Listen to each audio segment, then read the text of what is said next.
الله دائما شلون تعرف الناس ان هذا بيكثر من الصلاة على النبي صلى الله عليه وسلم؟ نور الصلاة على النبي صلى الله عليه وسلم لا يخفى على احد، تلاقي يميل الى البياض ولو اسود، ما له علاقة، لانه النور ما له علاقة باللون. تجد ان الصبغة المحمدية تلبست هذا الانسان، فهذا الانسان يشوف ان القلب يميل له. اهل الذكر كيف تعرف نورهم؟ اهل الذكر يا اخواننا تجليهم جلالي، ولذلك من رآهم ذكر الله تعالى. الولي اذا رأيته ذكرت الله. واحباب رسول الله المصلين على رسول الله صلى الله عليه وسلم والمكثرين صلاة على النبي اذا رأيتهم ذكروك بسيدنا محمد صلى الله عليه وسلم. سبحان الله. ولذلك العارفين رضي الله تعالى عنهم والاهل يعني اللي اعطاهم ربي الثبات يميزون نور الطاعات في وجوه الموجودين. ومن هنا ايضا يميزون ظلمة الذنوب في الوجوه. يعني شلون هاي؟ يقول له نعم، دخل رجل على سيدنا عثمان وكان قد نظر الى امرأة قبل الدخول فقال أيدخل علينا احدكم وفي عينيه اثر الزنا؟ قال سبحان الله يا امير المؤمنين، اوحي بعد رسول الله؟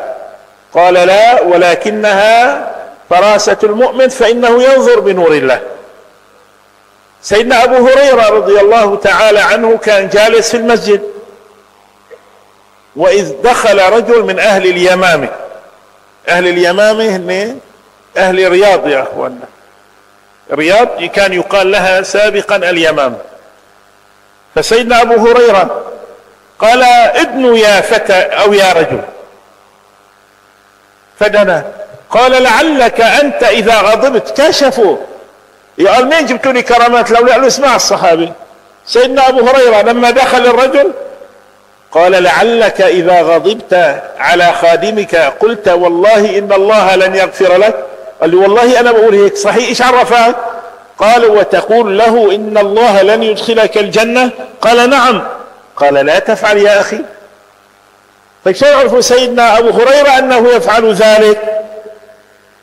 رأى في وجهه اثر الذنب، وهذا الذنب مكتوب على جبهته يقرأها اهل المعرفة. قلوب العارفين لها عيون ترى ما لا يراه الناظرون. قالوا لا بقى تقول لي احد هيك، لاني سمعت النبي صلى الله عليه وسلم يقول كان هناك رجلان من بني اسرائيل احدهما صالح والاخر به رهط. الرهط هو التعب يا اخواننا بالمعاصي والذنوب يعني.